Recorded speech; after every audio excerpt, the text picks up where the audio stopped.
Good afternoon. It's Thursday, the 19th of January 2017, just after 1 o'clock. Welcome to UK Column News. I'm your host, Brian Gerrish. With me in the studio, of course, Mike Robinson.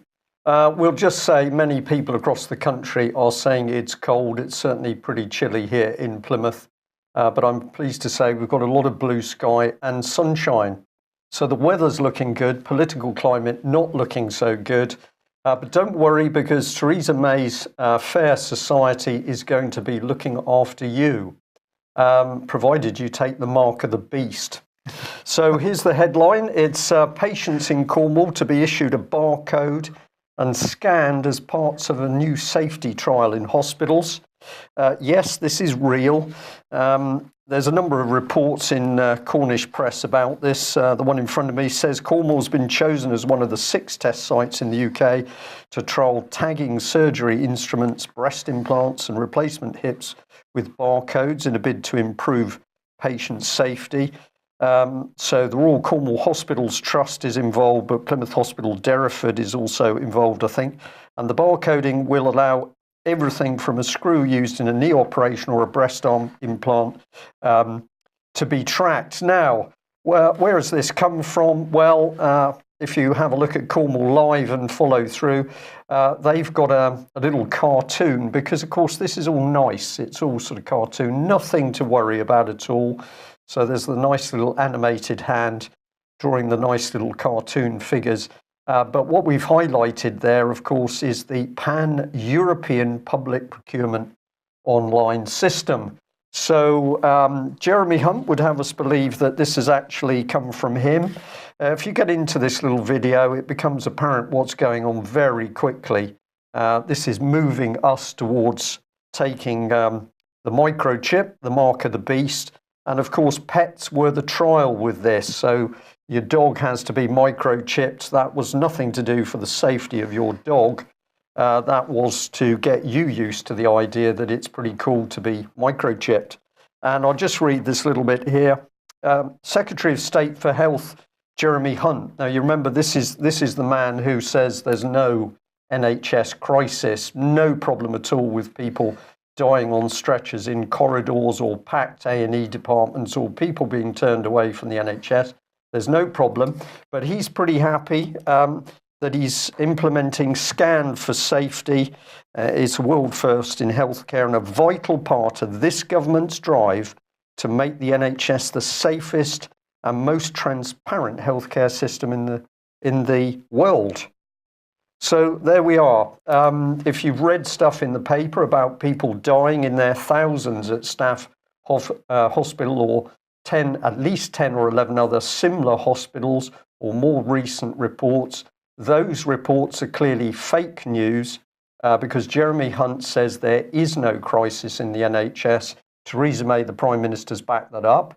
So these are clearly false fake news reports in the mainstream media. And he's going to solve the safety issue by getting people barcoded. Well, I think you're being very unfair here. I mean, it's clear that if they need to be able to track the bodies as they go through the system. On the contrary, Mike, they definitely don't want to be able to track the bodies because, of course, what we're seeing is a drive to just get one doctor's signature on a death certificate.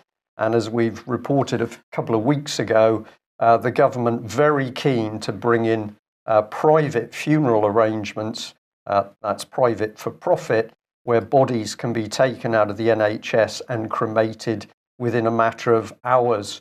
No body, no evidence. You said private for profit. I'm interested in just the title of that little video clip there, because it's a patient value chain. Well, this is what we're dealing, and of course the bed blockers, the patients that are no longer making money for the government or the NHS, they're going to be whistled out on the death pathway as quickly as possible. Now, let's move back onto the subject of Theresa May. And if anybody's worried that we've been covering this for the last 3 days and that really we're repeating ourselves, there's more and more comes out on this. And this is probably the key subject, of the most important thing that's going on in the UK, at least here. She wrote in The Sun this morning that we're going to create a fairer society. And She said that this is why earlier this week I set out the government's 12 negotiating objectives for Brexit. Article 50 before the end of March. The 12 objectives are just part of my plan for Britain, capital P again. So that's a brand name. And in fact, they were tweeting out a nice little animated GIF describing the plan for Britain earlier today. We'll have to dig that out and see if we can do something with that. Because last summer's referendum, and this is the key thing, last summer's referendum was not just a vote to leave the European Union, but I thought that's exactly what it was. An in-out vote on whether we wanted to be in the European. I think you're a little bit confused there, Mike. Maybe age creeping in a bit because... Clearly, because apparently it was a vote to change the way our whole country works. Yeah. It was a vote to change the way our whole country works. Did it say that on the voting slip? No, it didn't, no, but that's what it was. Because it was a vote to build a stronger, fairer Britain that works for everyone, not just a privileged few. And a Britain and a Brexit that works for ordinary working people, so that's really good. And they're going to release their modern industrial strategy, capital letters again there, for which that's going to be published early next week. And they're going to create a fairer society. So anybody that wants to understand what she means by fairer society, please have a look at the front page of the UK Column website at the moment and read our article on fairness and what fairness is all about in this context. And of course, not only writing in The Sun today, she's been a busy lady because she was speaking at Davos this morning and talking about the shared society. And the pearls were back, Brian. Yeah, pearl. Do you think those are real? Well, she's got very big pearls. I think that this is a statement that she is blue rinse Tory. Trust me, I'm the mature woman. I'm in the right sort of class.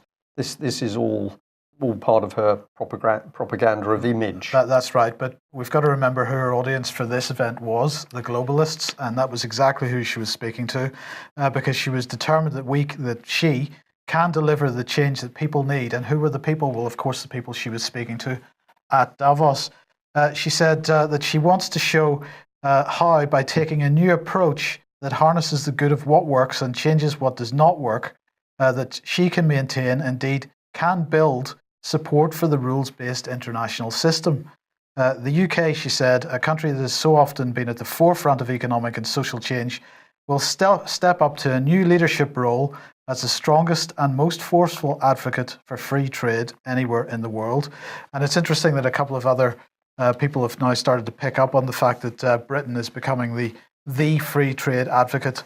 And I'm going to reiterate this point. What we're talking about here is proxy TPP, proxy TTIP. So instead of these big headline-grabbing free trade deals, we're going to have smaller individual free trade deals, which are going to develop into a mesh of free trade deals with Britain at the centre, which are going to make TTIP look tame by comparison.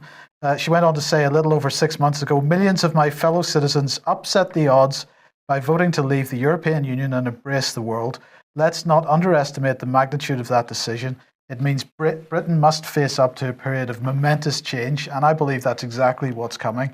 And if people think that Britain has changed in the last 20 years, we're probably going to see an equivalent level of change in the next 20 months.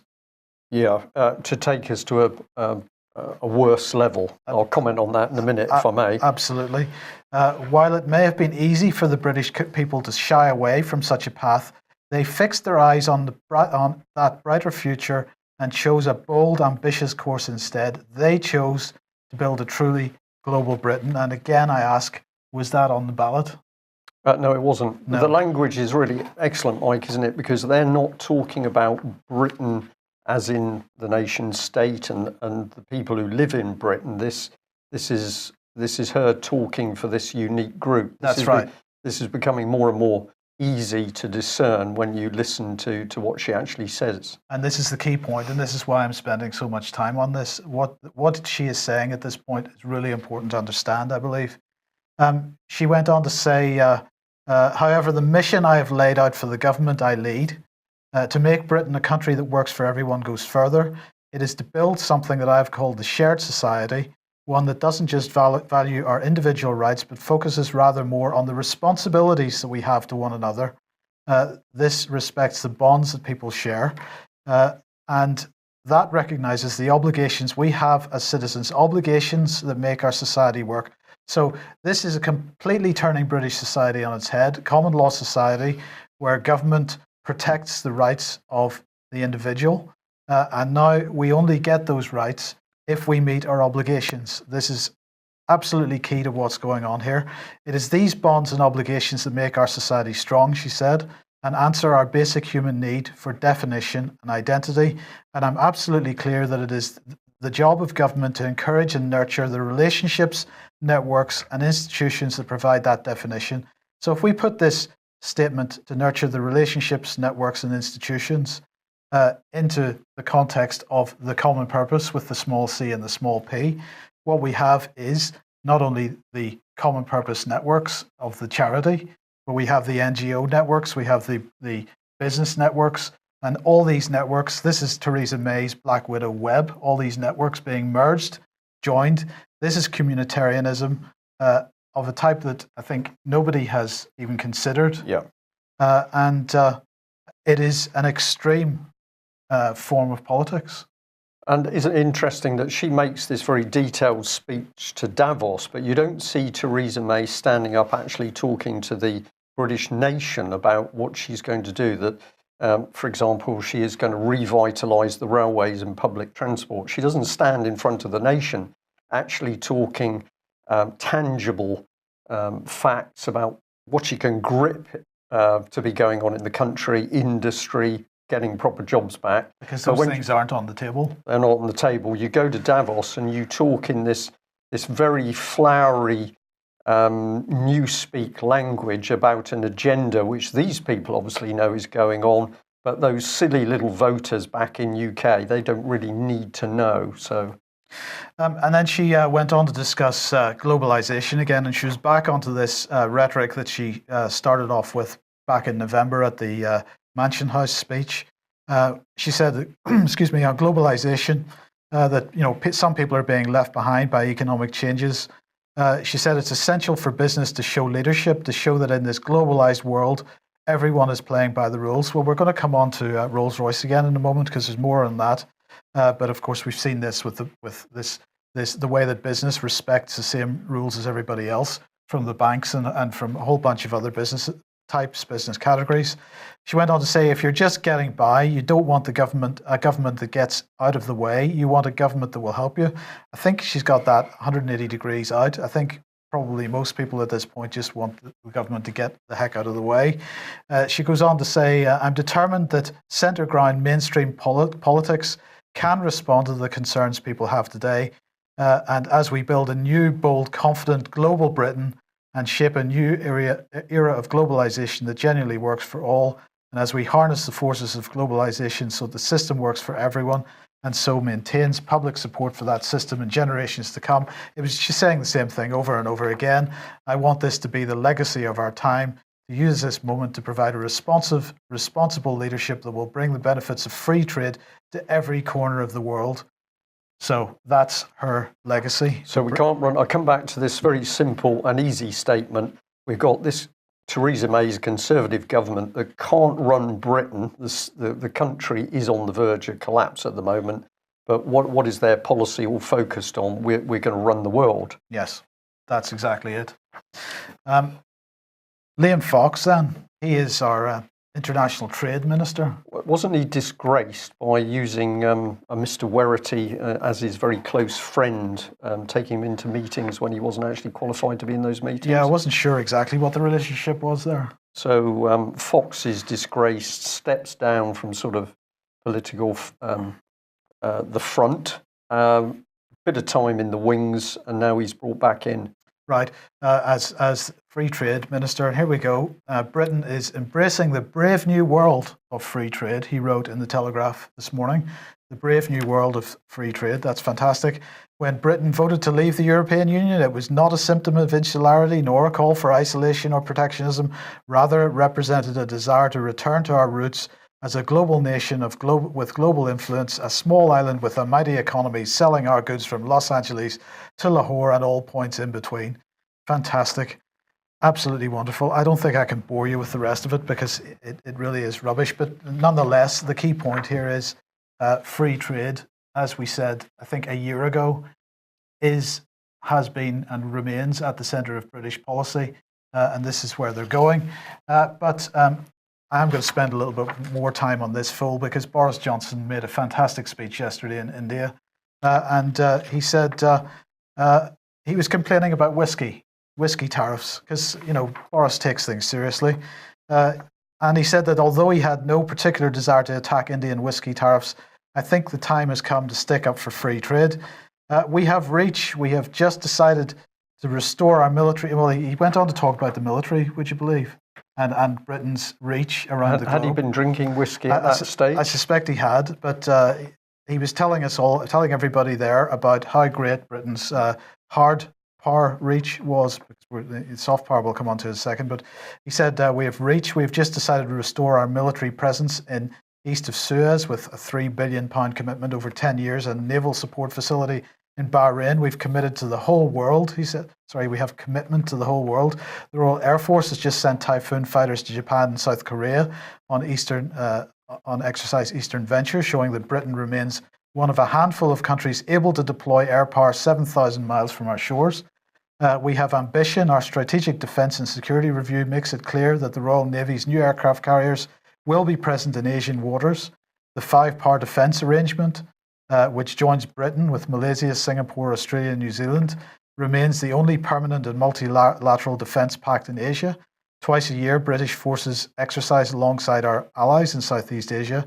And as our naval strength increases in the next 10 years, including 2 new aircraft carriers, we will be able to make a bigger contribution in the Indian Ocean. We have a joint UK-US facility on Diego Garcia as an asset that is vital for our operations in the region. We're also a member of the UN Command on the Korean Peninsula, while in Brunei we have a deployable garrison of British Gurkhas. And like this country, we have our principles, a similar approach to the world. He's talking about India there.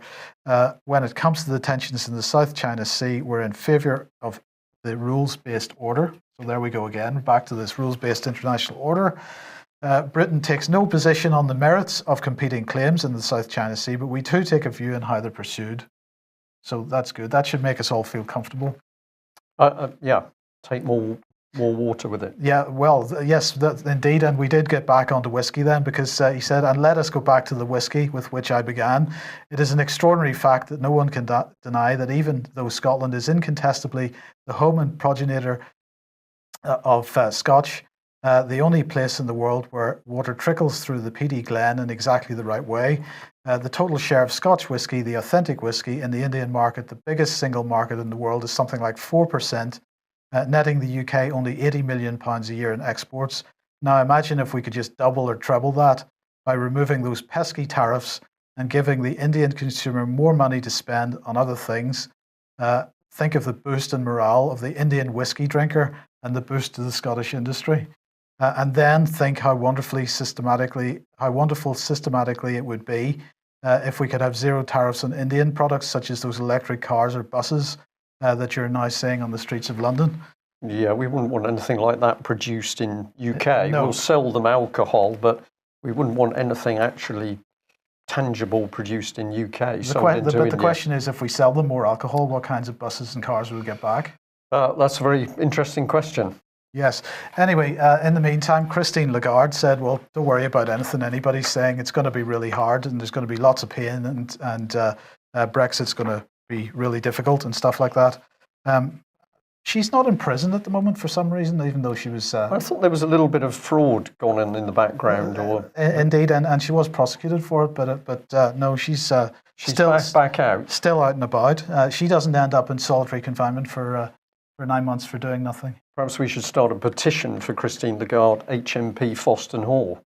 Quite possibly. So anyway, that's Brexit. That's where we're at. We're going to take over the world. And there you go. Right. Okay. This is pretty scary, actually. Yeah, it is, yes. Janet Yellen, then, head of the Fed, as we've said there, she's been talking about uncertainty. And she said that, it's an uncertain world, but not to worry so much because her assessment at this point is some of the global uncertainties we focus on are a little bit less worrisome than they have been in recent years. But commodity markets can be a source of volatility and have an economic impact. And we have seen substantial fluctuations in energy and other commodity prices, and we watch that carefully because that's a source of uncertainty. Economic policy, that's another source of uncertainty. And so they're going to closely follow what happens with economic policy, and they're going to factor those economic policies into the outlook and take account of their impact on what they might need to do to achieve their objectives. So that's good. That should make us feel better. These are very important uncertainties, she said. Okay. Right. Zero Hedge, however, had a slightly more realistic look at uncertainties, and they have produced a graph reflecting global economic policy uncertainty as against global economic growth, and showing a big correlation between... It's like jumping off a cliff, really, yes, at the end there. Well, exactly. So they're showing a correlation between economic growth and uncertainty, the type of uncertainty that Yellen was talking about, and showing that uncertainty at this point in time is absolutely massive, and warning that perhaps we might see that reflected in the financial system. Okay. But it's all right, because we'll soon be at war with Russia. And NATO, of course, without actually mentioning Russia, blaming Russia for cyber attacks. Jens Stoltenberg talking about this in the press today and yesterday. The number of hacks on NATO has increased 60% apparently in 2016 compared to the previous years. And these are state-sponsored hacks, of course. NATO facilities experienced 500 such attacks. Extensive intervention by experts was required, according to Jens Stoltenberg. He said, according to our latest evaluations, there were a monthly average of 500 threatening cyber attacks last year against NATO infrastructure that required intensive intervention from our experts. Has anybody seen any evidence whatsoever to support these statements about cyber attacks? No. I don't remember seeing a document. I don't remember seeing graphics of some form of analysis. I don't see due diligence done on a trail of evidence showing these attacks. People just stand in front of a camera and say, well, we had a bit of a cyber attack. It would be like UK columns saying, well, we had some problems with our computers earlier in the week. We had a problem with Skype. Clearly, those were cyber attacks, and presumably they came from Russia. I mean, that would be a completely erroneous and false statement, but this is exactly what the British government is pushing out and NATO's pushing out. Where is the evidence to support these claims? So there you go, Mr. Stoltenberg, let's have it. Okay. Well, if we're in deep trouble with the risk from the Russian bear, we'd just like to bring your attention back. This is the Commandant General of the Royal Marines. And like other senior British military officers, he's very big on Twitter. And what sort of stuff has he been putting out? Well, of course, we're just past the Christmas period. And this isn't a photograph. This is actually a little video clip. Now, I want to make the point here that onboard warships at Christmas time, for example, there is an attempt to sort of relax things a bit and make light of festivities which people would be enjoying at home. So this sort of stuff goes on. It's fine when it's on board, but is this really the stuff which the Commandant General of the Royal Marines should be pushing out to world media, making a complete prat of the commanding officer of HMS Ocean? I personally would say not. What we can't find on the Commandant General's Twitter page is anything to do about his support for Sergeant Al Blackman, who everybody hoped was going to be released on bail at Christmas, but wasn't. So this man kills on the front line and is jailed. And if we just take Tony Blair, we could bring in David Cameron as well. These people organising unlawful wars and the killing, but they become celebrities and millionaires. So we've titled this Welcome to Theresa May's Fair Society. And if we just jump back to the Commandant General Royal Marine, the other thing that he's doing very, very successfully is advertising the European political model. He's doing everything possible to help big up the development of the EU military. And of course, his main target is the anti-piracy Operation Atlanta, which is off the coast of Somalia. So we've got him standing by the European Ring of Stars here. This is advertising the EU political agenda. And here's a massive meeting, productive meeting and operational HQ with shipping industry senior leaders, counter-piracy operations off the coast of Somalia for 2017 and beyond. So there's no danger that the UK's involvement with the EU is going to dissolve here. Now, this is the EU's own page, massive amounts of ships and men and weapons and equipment. And of course, we are to believe that a few locals, pirates with machine guns and rocket-propelled grenades, cannot be stopped by the combined might of the UK, US and US military. This has got to be the biggest scam operation we have ever seen. What was the point of it? To have an operation to drive together an EU military compact, basically. Yeah. Right, let's have a little bit more on Rolls-Royce, because the Thai authorities were not terribly happy about this deal that has been done with the Serious Fraud Office. So Thailand's airline has launched a probe into the fact that Rolls-Royce paid millions of dollars in bribes to win contracts with them. And Thailand is looking seriously at taking some action on that. So the countries involved in these alleged bribes, there's nothing alleged about them, as we'll see in a second, were Indonesia, Thailand, India, Russia, Nigeria, China, and Malaysia. Brian Levison, of course, as we said, was the judge that authorized this mechanism for avoiding prosecution, the deferred prosecution agreement. And he said that this constituted the most serious breaches of the criminal law in the areas of bribery and corruption. Brian, the Thai authorities, maybe this isn't quite over for Rolls-Royce, but this is a spectacular situation where we have evidence, proof, agreement from Rolls-Royce that this bribery and corruption took place. We've Levison saying this is the most serious breach of the criminal law and not a single criminal charge being brought.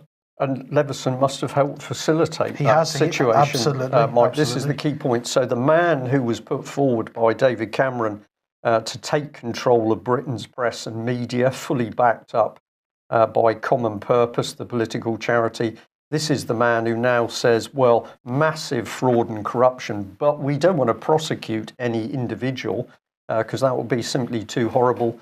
And the root of this is to do with UK's black arms trade, which I think we're going to be talking about more in the weeks to come. But Brian Levison. Yes, what more can you say? Perhaps is the best way to describe Sadiq Khan, the Mayor of London, because everybody in London is going to die, apparently. London has yesterday had a toxic air alert issued for yesterday, today and tomorrow. And air pollution was set to reach its high peak yesterday. Still very high today, tailing off tomorrow. 17 boroughs, everybody's going to die as a result because they're not going to be able to breathe. Sadiq Khan said, London's dirty air is a public health emergency. We will continue to use all the technology at our disposal to inform Londoners about levels of air pollution in their neighbourhoods. The official advice from the government was adults and children with lung problems and adults with heart problems who experience symptoms should consider reducing strenuous physical activity, particularly outdoors. So that's helpful. That's good. Of course, there are no hospitals available to take anybody that suffers from such symptoms because the queues are out the door. No, but we can get them chipped efficiently. So that's all good stuff. Well, that's right. So, of course, what's going on here? Well, this is part of the city's agenda. This is something else we'll be talking about a little bit more over in the coming days.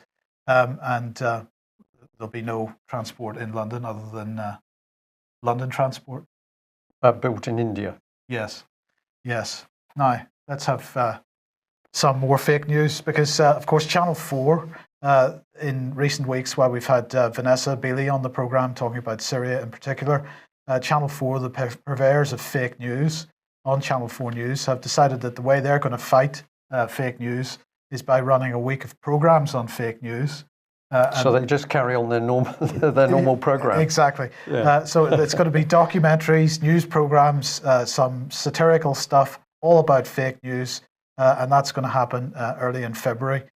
So we're looking forward to that. This is a fantastic statement on the state of news media in Britain. And just a quick note to say that we note that Russia Today have been banned from posting anything other than text on Facebook at the moment. They can't post any videos, they can't post any live streams. So the BBC a few days ago meets with Facebook to talk about countering fake news, and hey presto, Russia Today gets banned. Yes, and apparently what happened was that they were running a live stream of President Obama's final speech, his leaving speech, and some other news networks, possibly the BBC, had marked that live stream as being their copyright, when in fact it was something that was shared by many media companies. Yeah. And RT absolutely had the right to put it out. But unfortunately, Facebook's automated algorithms identified it as copyright, and they got therefore banned from posting anything which was other than text. Right. Well, the next item we can't call fake news because it's reporting facts, but we just want to look at this local report from the Plymouth Herald, Old Slaughterhouse Turned into Art Exhibition in Plymouth. This is the old slaughterhouse in Royal William Yard, which used to be the Royal Navy's supply facility, going back to the days of Sale. And of course, this is where the salt pork was produced and animals were slaughtered at this location. Now, luckily and happily, this has been turned into the space for an art exhibition, and we've just included one of the images of the quality of the art that is appearing. I did look at one of the other pictures, and I'm pretty sure I saw a similar dark, interesting figure hanging in sort of wall shackles. I might have been mistaken, but the picture was extremely dark and depressing. So this isn't fake news, but what are our media teams really doing? Are they enhancing people's lives? Well, luckily, we can come back to the subject of BBC Media Action, and we're delighted to show you that relax, because BBC Media Action is actually changing people's lives to the better, so that people are going to be brought into the realms of BBC's views and values. Here we've got the operations manager for the Libya programme based in Tunis. So this is going back to 2015, but this shows very clearly the BBC now in amongst the debris of Libya, but helping to rebuild that country. Helping to rebuild that country as they see fit. And if we look at some of the requirements there, influencing and persuading, ability to present sound and well-reasoned arguments to convince others, can draw from a range of strategies to persuade people in a way that results in agreement or behaviour change. Yeah. So that is what the BBC is doing through its proxy charity. It's getting into countries that have been destroyed with the help of the BBC, of course, because they don't report the truth going on. And then we change the behaviour of the individuals in that country to support the European Union. Just let me understand this. We've got a country which is a sovereign nation. Yeah. The BBC produces a load of propaganda which demonises that country in the minds of people. That demonisation generates the support to go and bomb the hell out of that country. We go and bomb that country to bits. Then the BBC goes in and starts changing people's minds in that country in order to support the regime that bombed them in the first place. That is it in a nutshell. I should have produced a graphic, Mike, to show that, but you've taken us through that in very clinical terms. We're now seeing the beast for what it really is. And if you're unsure that we're on the right track, well, this was just one website. There's many more. This is the Natural Resource Management Network, and it's convening the communication and media development, social and behaviour change community. And there's BBC Media Action for Somalia. And I felt it was quite interesting to have a look at what the BBC was up to in Somalia. If you just Google BBC Media Action in Somalia, page after page of their projects and programs to change Somalia for the better. Now, I have been to Somalia many, many years ago. It was one of the saddest and most depressing Navy visits I've ever had. It was my first encounter with people starving on the streets. But my goodness, we can be reassured the BBC is in there to help change the behaviour of those starving people to what? Help the EU programme, presumably. So this is another job advert that we've got here. This is Country Director, BBC Media Action, Kenya and Somalia. Have a look at what they're after. And just to make sure we know what we're talking about, at the end of that advert, they say, be sure to download the BBC values that we really want you to follow when you get in. And can we have a look at this manipulation? Well, this is part of a website, Africa's Voices, BBC Media Action's work in Kenya. And this is what they say. Our pilot with Africa's Voices was really illuminating. Through interactivity with our audiences, we were able to see who was listening and watching our TV and radio program, Semia Kenya, and where they were in the country. And not only that, we were able to collect unique evidence of the impact of the program. This is lab rats, social engineering.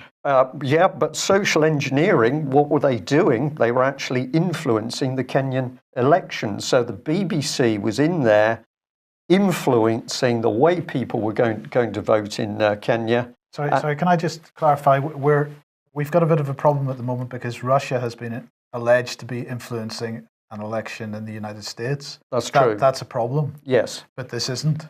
No, because this is the BBC, and obviously the BBC says that we can't trust the Russians, so we know we can trust the BBC, and then the BBC is going into all these vulnerable countries, particularly the eastern, I'll call it the eastern seaboard of the European Union, so all of the countries that are in very dangerous position with regard to politics between East and West, and of course Ukraine is at the forefront of this. The BBC has been in working to train its journalists to be embedded in the country to report the news as the BBC would wish. And of course, we've already proved that BBC Media Action is the lead media spokesman for the European Union. Is it just a coincidence that where BBC Media Action goes, international terrorism goes as well? I wouldn't say so, Mike, because if you look at who actually has the ultimate control of this, it's the British government. We know that UK and the US have been funding terrorism in Libya. In fact, David Cameron was in at least two of the national papers boasting about how much money had gone to help those rebel movements in Libya. And we've seen the same evidence for the terrorists operating in Syria. And BBC Media Action said itself, boasted in fact, a lady called Julia Harkin, that they had been working in Syria since 2004 with the people who were trying to oust Assad. So EU and UK political agenda was regime change in Syria. The BBC couldn't do it direct because that would be too obvious. So what they do is they use their proxy charity, BBC Media Action, to help stir up that unrest that the BBC could then report. It's creating your own news, Mike. It's Yes. a very effective system, but it's not fake news. No. Don't get confused. Okay. Well, let's have some good news. And sorry, I'll just have to come back onto this. Yeah. Here we are. The title is Action Conquers Fear. Now, we put this slide up a few days ago because this is Chris Leslie, the MP, who indeed Melanie Shaw worked for this gentleman many years ago. And he came to see her at one of the points she was out of prison. He's shaking her hand. He was there showing sympathy and concern. But this man has not done anything since Melanie has actually been in prison. Now, we asked for people to take some action on this. And a lady has sent this, Gillian has sent this fantastic letter. Let me read a little bit of it. Dear Mr. Leslie, please find enclosed a letter for you to deliver to Melanie the next time you visit her. I'm sure you'll be doing this as you must be very anxious, given her past work on your behalf, and to hear from her own mouth how she's been treated at Foston Hall. In the light of the fact that your constituent is being denied the rights guaranteed to all English subjects under Magna Carta, you will no doubt have noted with interest the recent judgment of the Supreme Court in favour of Abdul Hakim Bajal, on whose behalf those guarantees were specifically upheld. I've written to Lord Mance to congratulate him and his fellow judges on their wise decision, and pointed out that other British subjects, Melanie among them, are at the time of writing less fortunate than Mr. Bajal. A copy of this letter is enclosed. What are you doing, Mr. Leslie, to ensure that Melanie does not consider to suffer torture at the hands of UK government agencies? I look forward to your prompt reply. And I've got to say, what a fantastic letter. And we need to ask here, how many other people are actually, how many other people, how of our viewers and listeners have taken this sort of action to support Melanie? We are asked time after time, what can people do to make a difference to help this lady and indeed other people? And we say you need to take action. Well, you've just heard an absolutely fantastic letter. Get those letters into Chris Leslie. Don't allow him to fob you off on the telephone, emails, letters, personal visits, to ask as politely as possible what this gentleman is doing to help his constituent. And of course, in helping Melanie, what you will also be doing is helping to raise the importance of Magna Carta and common law, which are two of the key things that we need to reinstate in order to deal with MPs who are clearly out of control. So just remind you, here's the man. This was the Guardian report. Jack Straw and UK government must face kidnap and torture claims, court rules. What a country to live in, Mike. I'm really unbelievably not proud to live in Britain. And if you're watching us for overseas, I would like to say that one of the things I find despicable about this country is that Theresa May, as one example, stands on the world stage as if we are leaders in justice and morality, but in fact, behind her, in the depth of Westminster and the establishment, we have utter filth. So we'll just push this point home. Action conquers fear, because this lady sent a second letter. This was the letter to Lord Mance, at the Supreme Court. And what can we highlight here? She says in the first paragraph, I'm writing to you in relation to the Supreme Court decision regarding the rendition and torture of Abdul Hakim Belhaj. You and your colleagues are to be congratulated in basing your judgment on Magna Carta's promise that no free man shall be taken or imprisoned or dispossessed of his liberties or be outlawed or exiled or in any other way destroyed, excepting by the legal judgment of his peers or by the laws of the land. So we've got an interesting statement, and I'll just give you another part here. In relation to the case of Abdul, you're quoted as saying, the critical point in my view is the torture and seriousness of the misconduct alleged at however high a level it may have been authorised. And of course, this is a key point with Melanie's incarceration. It could only happen with the collaboration of the Crown Prosecution Service, the Home Secretary, who was Theresa May. She's now Prime Minister, still colluding in the torture and abuse of this lady, Melanie Shaw. So if you want to know what you can do about it, then really this says it all, that basically take action. And I'll just bring in the last bit of good news. Good news is that action does conquer fear. So if you're sitting at home thinking, well, my goodness, what can we do? This is the UK Columns article about evidence that was submitted to the Defence Committee exposing this scam of EU military union. And this was put forward by David Ellis from Strategic Defence Initiatives. We are delighted to say that this has now been taken up as one of the written documents of evidence to be considered by the committee. There it is, Strategic Defence Initiatives, written evidence. And so that evidence has gone straight into the Defence Committee. What will it do? Well, it's going to cause dialogue, but I would also imagine it's going to cause a problem with those that know full well we are continuing the military integration. So good news, we can end on good news, that if you take the right action, we do get results. And we need to say to our viewers and listeners, if you're watching the clampdown on free speech via the BBC and Facebook, for example, we need to act in order to stop it. That's the end of today's news. Thank you for joining us. If you're not a subscriber of UK Column, please consider becoming a subscriber and or making a donation. We need those donations. We need you as a subscriber to continue to fund the news that we're pushing out. If you like what we do, we need your financial support. Thanks for joining us. Bye-bye. Bye.